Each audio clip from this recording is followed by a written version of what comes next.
नाव रायगोंडा शिवगोंडा पाटील, मुक्काम पोस्ट जांभळी, तालुका शिरोळ आणि जिल्हा कोल्हापूर। मी तसा हाडाचा शेतकरी। आता ही शेती करत असताना माझ्याकडे रॉयल 4 स्ट्रोक आणि रॉयल ग्रीन ह्या औषधाची मी एक फवारणी ह्या ऊस पिकाला केल्या, रॉयल 4 स्ट्रोकची। आणि रॉयल ग्रीनचं मी आता ड्रिंचिंग करायला मी त्याचं लिक्विड एका हौदात मी बनवलं, एक 300 लिटरच्या जवळपास, आणि ते मी ह्या आठवड्यात आता परत त्याला देतोय। दुसरा डोस द्यायचा आहे। एक डोस ह्या फक्त या पिकाला झाला आहे। ह्याच्या आधी ह्या ऊस पिकात मी आंतरपिकं 3 घेतली ती, आणि हा एक मूळ पीक, असं 4 ऊस पिकाला मी आंतरपिकं घेतल्यामुळं त्याची वाढ बरीचशी थांबलेली। की ज्यावेळी आम्ही भरणी केली त्यावेळी फक्त जेटा जन्मलेला एकच ऊस, तो पहिल्या डोळ्याला उगवलेला तेवढाच ऊस होता। ह्याच्यात वयाची पहिली 3 महिने होईपर्यंत ह्या ऊसात जीव गमत नव्हता, इतका पातळ ऊस होता ह्यो। आणि त्या ऊसाची वाढ तुमचं रॉयल 4 स्ट्रोक आणि रॉयल ग्रीन मी ज्यावेळी सोडलं, एक ड्रिंचिंग आणि एक फवारणी घेतल्या, आता पुढची फवारणी मी पुढच्या आठवड्यात घेतोय।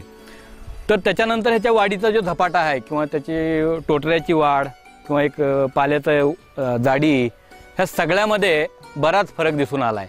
आणि आज ह्याला मी फक्त फवारणी करून 1 ते 1.5 महिन्याचा अवधी झाला आहे। तर या 1.5 महिन्यामध्ये ह्याच्याकडं म्हणजे आम्ही जी अपेक्षा केली ती एवढ्या ऊसाची वाढ होईल, एवढा फुटवा होईल, एवढ्या कांड्या त्याच्या मोठ्या होतील किंवा एवढ्या जोरात त्याचं सगळे वाढीची ग्रोथ होईल, ही आम्ही अपेक्षित नव्हती। पण ह्या औषधाच्या फवारणीचा हा फायदा दिसतोय। एवढा झपाट्यानं हा ऊस वाढण्यापाठीमागचं कारण हेच आहे। परत परवाच्या ह्या 2 महिन्यातला जर उन्हाळा बघितला तर 42 ते 47 अंश डिग्रीला तापमान होतं, तरीसुद्धा ह्या जो चकाकी आहे किंवा ही जी काळोखी आहे, ही ह्या औषधाची किमी आहे। आणि आता पुढचा डोस किंवा मी हा पूर्ण 1 एकराचा प्लॉट मी आपल्या औषधाप्रमाणेच ऊस तुटून जाईपर्यंत हा प्रयोग मी ह्या शेतीवर अवलंब करतोय। शिवाय मला ह्यात आणखीन एक दिसून आलं, ह्या गवताळ वाढीचे काही आम्ही बियाणं निवडत असताना चुकलो होतो, आणि त्यामुळं गवताळ वाढीच्या गड्ड्याचा ऊस फॅक्टरीला जाण्यालायक बनत नाही।